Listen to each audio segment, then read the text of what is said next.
think the end of the year could be sort of quiet, but it's not. Though I am thankful to be a regular person. I'm just sitting around here looking at droopy Christmas trees. And meanwhile, there's like big things happening in the world. And one of them particularly that's sort of caught my attention is about Kimberlee Singler. Have you all heard about this woman who calls herself a mother in Colorado Springs?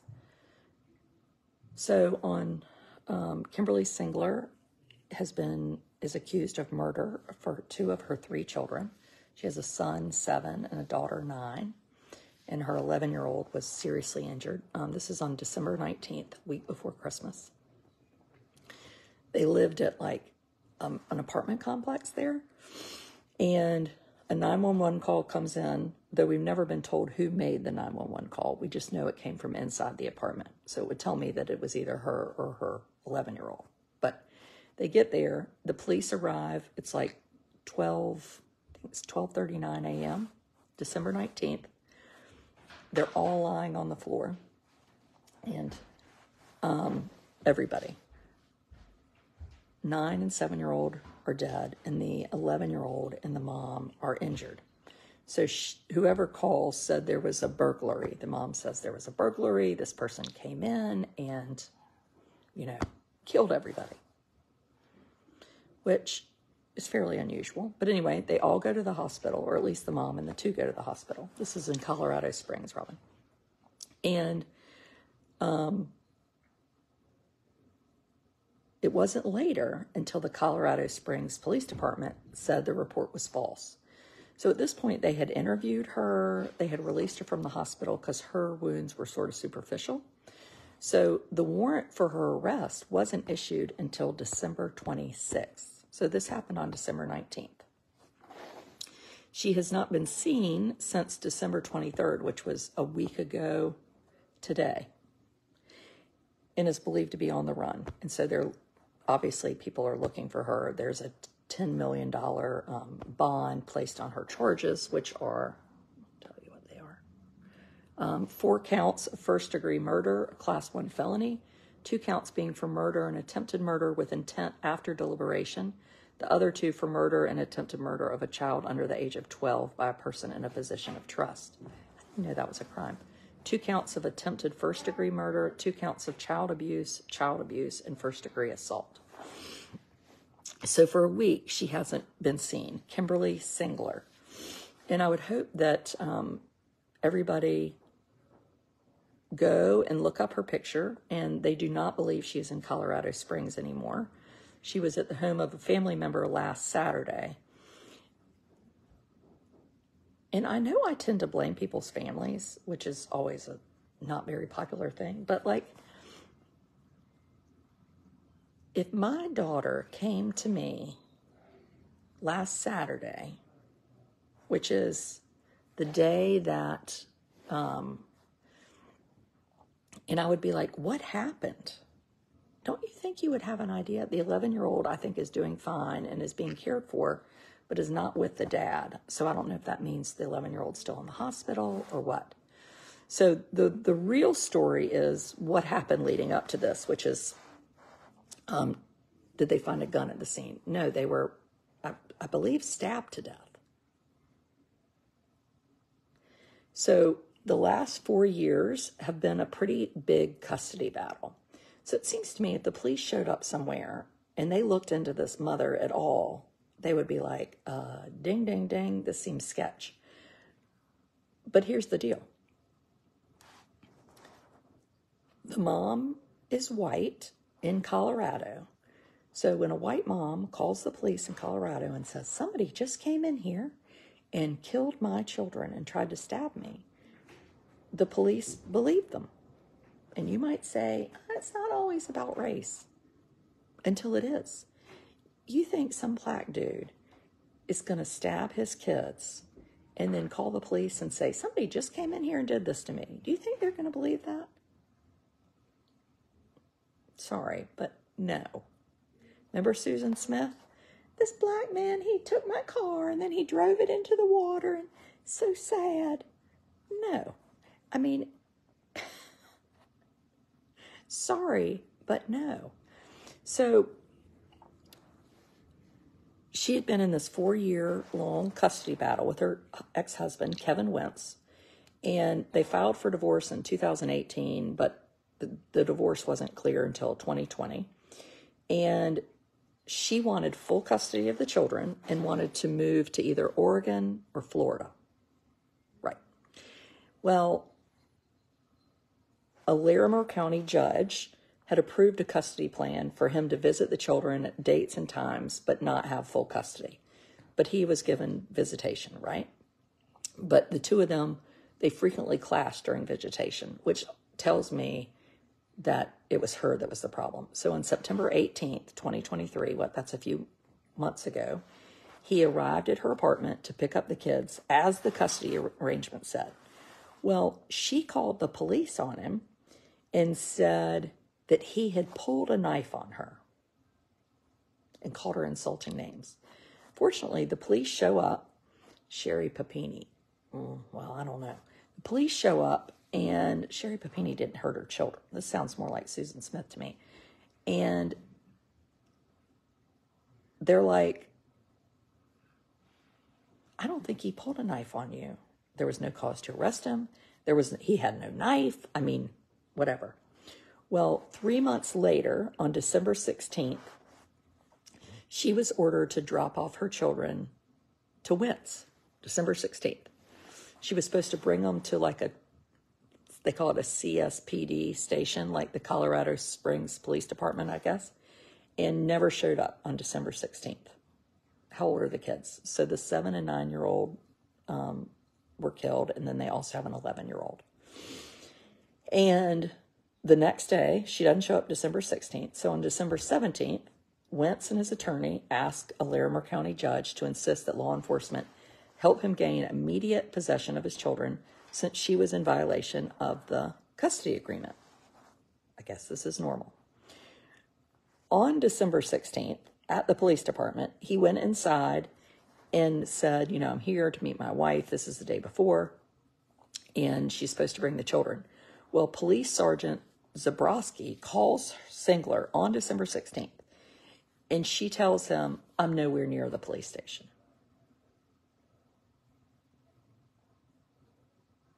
Can you imagine? Said she was in Breckenridge. I'm not there. I'm in Breckenridge on this date, December 16th. She sends an email to Wentz and tells him that I'm in Breckenridge with all 3 of the kids. So his attorney, Rex Harris, files this emergency motion with the court saying she should get custody he should get custody because she is not abiding by the custody order. He said it was a willful violation of the custody agreement. The judge ruled that Wentz would have full-time custody of the children until the couple's next custody hearing on January 18th, 2024.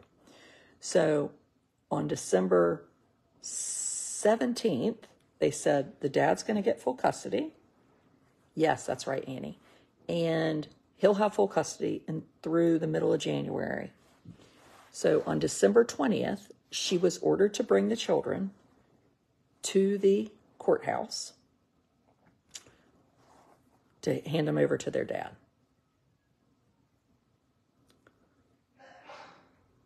Clearly, she did not do that. Now, this is interesting. Colorado Springs police would not disclose whether they attempted to locate Singler or her children between the date of the judge's order and when they were called to investigate the murders. So isn't that interesting? Did she just sort of fall off the radar? What happened? Because remember, on the murder happens on December 19th, and on the 20th, she is supposed to hand them over.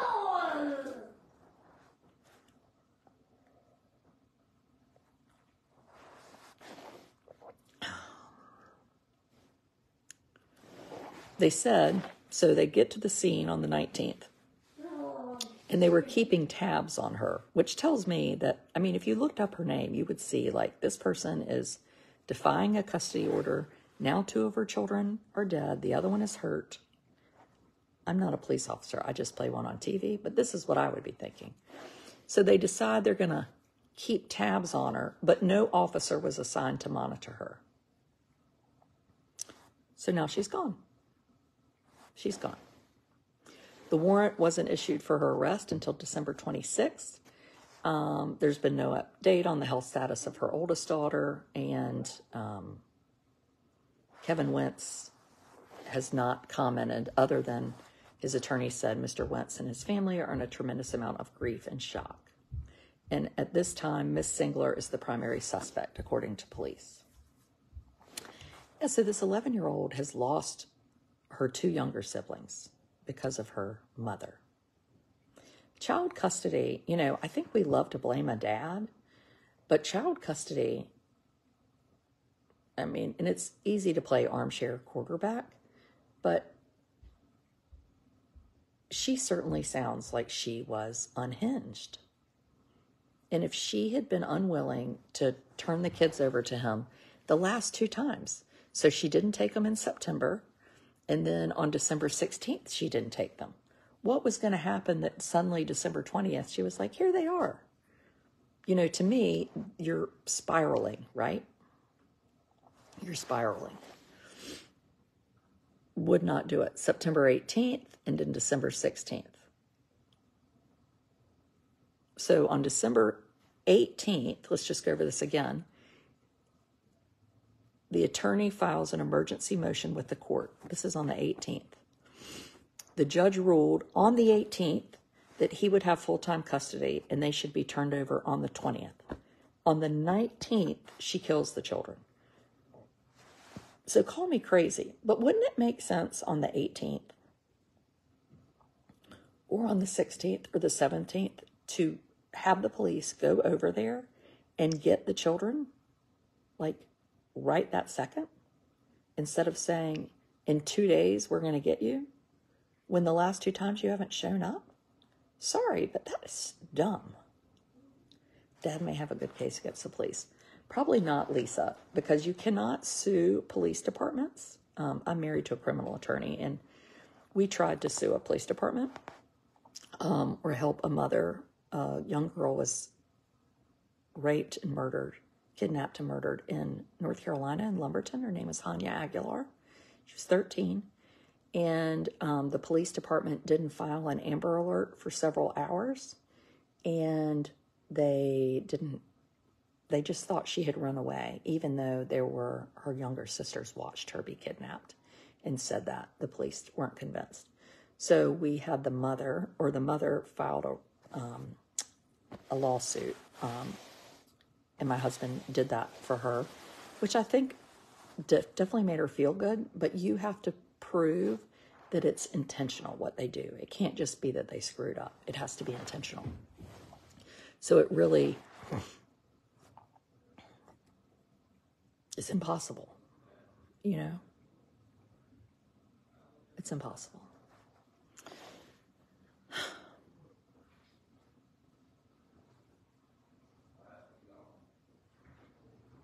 The Singler family said yesterday, this is her family, following the statement made by the Wentz family attorney, we decided to release a similar statement. We are cooperating fully with the police in their efforts to locate Kimberlee, and we ask for the public's help in finding her. We are grieving deeply over this horrific tragedy, and we ask for privacy and prayers as we navigate the storm. Our focus is on God and His glory. What? This is why people hate Christians. You can't say crap like that. What does that even mean? And our surviving niece. We hope everyone remembers the innocents involved in this, and our sole goal is protecting her. Please pray for all involved for healing and peace as we seek answers, and grant us our privacy. Thank you. Our focus is on God and His glory. What? your focus should be on yourself and how you raised a nutcase. If that were me, here's what I'd say. We are cooperating with the police. I am so sorry that that happened. I did my very best to raise a daughter to be a good mother, and I clearly failed, and I take responsibility for that. But I want you to know I did the best, and she's a monster. And if we know where she is, we're going to turn her ass over because she's a murderer. Seriously, that's what I'd say. And why don't you ever hear parents say that?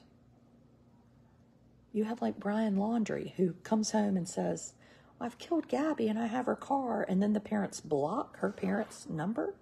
I mean, there's a theme here. I think people are too wrapped up in their kids. And I know people are like, you send your kids to boarding school. But maybe there's something to having your children be independent and letting them fail a test, or maybe letting them get into trouble and not going to pick them up from jail, or, you know, like, nobody takes responsibility. I mean, it is bizarre. It's bizarre. The parents are not always to blame. No, they're not, Pat. That's exactly right. I couldn't be blamed if my children do something like that, because I can say to you with 100% honesty, I've done the best I can. So even if somebody wanted to blame me, I'd be like, I'm not to blame. The problem is when parents say something like, our focus is on God and His glory.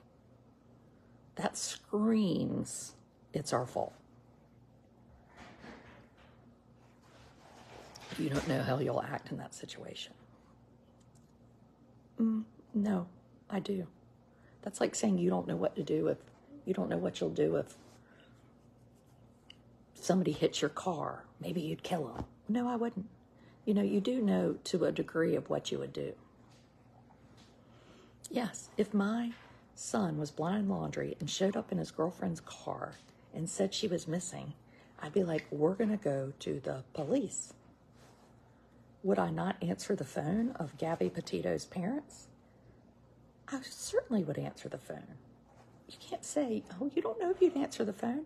Are you nuts? Are you crazy? Yes. Yes, I would answer the phone. That's right, Christine. She left the hospital on the 19th.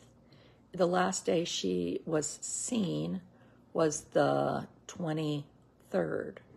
The charges weren't put into place until the maybe the 26th. Blame is not the answer here. Well, that's the truth, but it's just my human side. The warrant was issued for her arrest on the 26th. So Christmas was on a Monday, right, this year? And nobody had seen her since the 24th, a Saturday. So think about that. On that Saturday, she's at her family's house, the 24th, and her daughter's in the hospital, and she's at her parents' house. Now, just go with me here for a minute. If your child, you had had 2 children die, and you have 1 child who's in the hospital, hurt, the week before Christmas, would you just be hanging out at your parents' house, or would you be at the hospital? I can tell you something right now. I wouldn't leave the hospital. And again, I know what I'd do. I wouldn't leave the hospital. I would be sitting right there with my child, particularly if I thought somebody had come in and tried to kill her. And she could identify them, right? But she's gone. The other thing that's weird is there's no discussion of what vehicle she might be in. None. We hear nothing about a vehicle, which tells me she is not in her own vehicle, and they don't know whose vehicle she's in, right?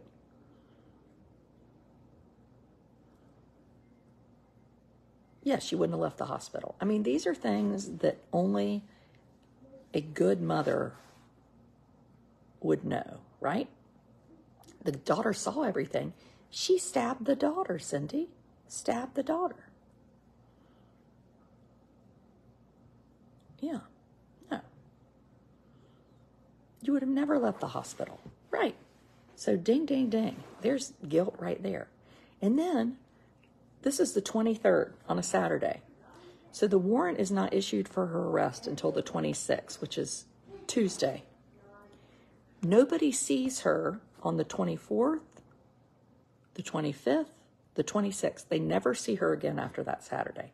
So your child is in the hospital, near death, and you don't pop in there on Christmas to see them? You just vamoose away? And nobody's watching you, wondering if this person's a possible suspect? Again, white woman, Colorado Springs. Nobody puts the pieces together. Terrible custody case. This woman has refused to give up her children. If this were a black man who did not give up his children 2 times and then called and said they've just been stabbed, ain't nobody letting him walk out the door. Let's be honest. Just get everybody's blood pressure up like mine. And now the grandparents say, we are cooperating fully. Our focus is on God and His glory. What? Even if they couldn't get the warrant, wouldn't you watch her like a hawk? Because now nobody knows where she is.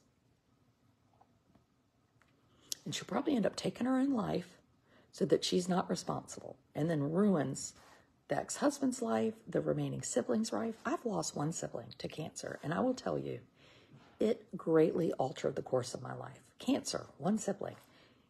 If it were 2 siblings and my mother took them, can you imagine what kind of baggage that would be? They'll say they didn't have the manpower to watch her.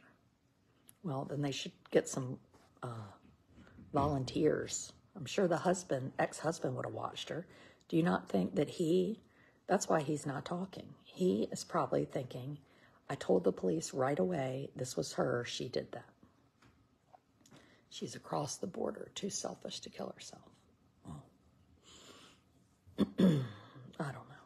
Anyway. I would say lots of prayers that she is found and brought to justice, and love to the dad who was just minding his own business and now has lost 2 children due to the hands of his ex-wife, who shouldn't have been allowed to have them at that time. Anyway, is it her parents or her siblings? Her surviving niece. Oh, well, you're right. That statement was by her brother.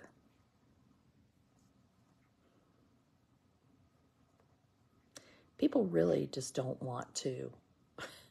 Then it'll be like, she had mental problems. Sometimes people are evil. They are mean. It's not, you don't always have a mental problem. Sometimes you're hateful and spiteful and terrible. You're a terrible person. And yes, sometimes the parents are perfectly lovely and raise terrible people, and it's not their fault. Do you remember the guy that, was he a realtor? And he was showing some property and ended up killing another guy and locked up the woman in the 18-wheeler pod thing on his property. Do you remember this guy? Well, his mother was interviewed and she was found alive, chained up, had been raped, on and on. And the mother was interviewed and was like, this is what she said. He just, he didn't know. He didn't know what he was doing, and he was trying to help her. He just didn't know what to do with her. He wanted to keep them safe, and he never raped her. And the person's like, he raped me 3 times a day. And the mother's like, I can't believe that. Why are you bringing race into it? Because it matters. Cheryl, it matters. Susan Smith, when you are a white mother that kills your children, you are given you're less likely to be arrested. That's what the data says. Quicker. Why would black men be arrested 85% more quickly than white mothers when they kill their children? It's just data. People hate data. CNN just alerted they're searching for her. Like Susan Smith. Susan Smith wasn't crazy. Susan Smith wanted, the dad is a minority, but I don't know what his ethnicity is, background. Not true. Well, it's not about not being true, it's data. That's like saying the data shows it snows more in Colorado versus North Carolina. You can't just say it's not true. It's a fact. What? Not true. Oh my God. This is why I have a subscriber group. I put the link in. Shinquela Robinson. Thank you, Liz. Perfect. Shinquela Robinson, black woman from North Carolina, goes on vacation with some acquaintances, and she is murdered on video by a person, and that person has never been arrested. Never. Are you kidding me? And we're going to be talking about Shinquela Robinson a little bit more coming up. You know, sometimes it's just better to say things. I think people really struggle with, they want everything to be, it makes people uncomfortable to talk about real things. And what kind of world do we have where we just can't go ahead and say it, what we're thinking and what the truth is, you know? Are subscribers this challenging too? No, they're not. No, something about paying $10 a month really cuts down on pains in the asses. No. People don't like uncomfortable conversations. Susan Smith's children's names are Michael and Alexander. Thank you for saying that, Michael and Alexander. Now, Andrea Yates drowned her 5 children in a bathtub. I would argue, and she was diagnosed with severe postpartum depression. She clearly was in a very, very bad place. And in that case, I kind of blame the husband. FYI. Because the husband kept her barefoot and pregnant and like basically had her sitting in that house under the guise of like homeschooling and drowning while he was out shopping and like watching football. And she shouldn't have been left alone. Like she clearly was in a bad space. Yeah, no, Andrea Yates was, that's just sad. That husband, they should have tossed his ass in jail too.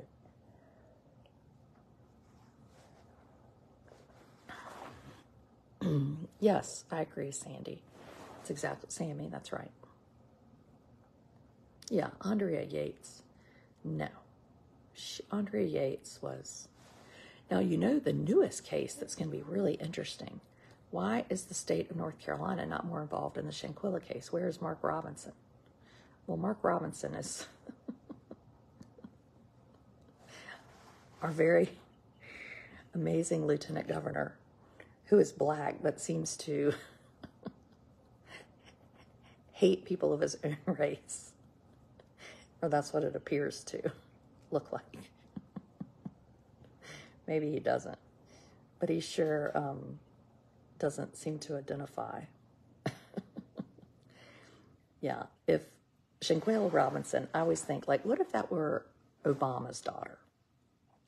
And his daughter, and it's on video that she's being killed. And then they just do nothing? Right? No, you would do something. Hey, Ann, it is, Dejanay Jackson is the one that murdered Shinquela Robinson. Dejanay Jackson murdered Shinquela Robinson, and she has never been charged because there was something about the autopsy that was... Why is my husband calling me on my phone? They're too lazy to walk upstairs. Anyway. Yeah, Dejanay Jackson murdered Shinquela Robinson. and no one will press charges. And you just can't tell me that if that wasn't a Moorhead scholar, pretty blonde white girl that was murdered on video by someone in Mexico, that there would be no charges. Right? I just don't believe it. I do not believe it. You're not allowed to discuss Mark Robinson. I shouldn't, because it just never ends well. Lindsay Clancy. Oh, Danielle. Lindsay Clancy killed her children too and then jumped out the window and now she's paralyzed. I think she was suffering from extreme psychosis. What are the facts besides race? Well, there aren't any good ones. None. It's on video. Video. Katie really wants to talk about the Idaho demolitions. I don't know much about that. Be careful of definitely saying she murdered the girl without a conviction. Lois, I'm not going to be careful. Dejanay Jackson murdered Shanquella Robinson, according to the video camera.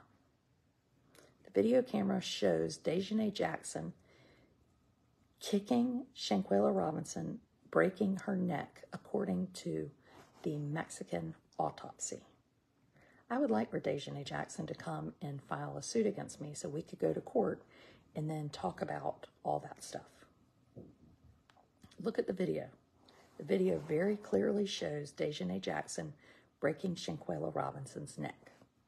It's not like there's no video. You know, there's a video. And for the people that sat and watched that happen, your butt should go to jail too. Shoo-wee Moses. Maybe her death is part of a larger investigation into murders. No, these people were all from North Carolina, like Jamestown, Greensboro, and Charlotte. This wasn't any cartel, nothing. This was mean old turds picking on a nice girl because there was probably some problem with the boyfriend.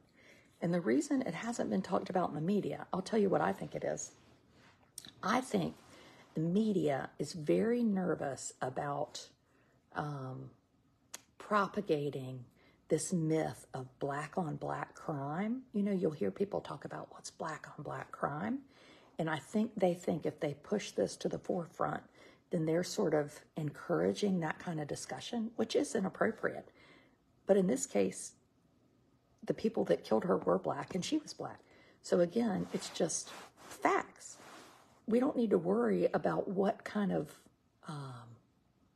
theme we're giving people to the country if it's truth, right? I think that's why it's not being talked about. I think it makes people feel uncomfortable. Oh, what media? All media. All media. Well, not me, but they're very, media plays a big part in this stuff. Natalie Holloway goes missing. I mean, everybody knows who Natalie Holloway is, right? Everybody knows. Is it coincidental that she was blonde and from Alabama? No. Elizabeth Smart, kidnapped, found. And Elizabeth Smart said, holy cow, the reason I was found is because I was white and blonde. And I was from an upper middle class family. And within 1 week, my face was on People magazine. Right? Elizabeth Smart says that herself. Fox News loves the topic. Well, I can't sit around and watch Fox News because it'll make you crazy. But I do think, again, it's truth in this situation. And the person that loses is Shanquella Robinson. She loses. That's what I think. And I think her family would agree the same way. I mean, sort of similar to when all the riots and things were being burned. And I had a black family whose business was burned in Chicago. And they were like, this is hurting my business, this burning. And this isn't helping anything. And there were white people saying, well, they should be able to burn things. This is how they're expressing themselves. And then you had a black family who owned a restaurant that was like, no, it's not. You know, like sometimes we don't need to, you can go to an extreme of another side too, right? Sometimes you can just say, no, we're not doing that. Anyway, what do I know? Nothing.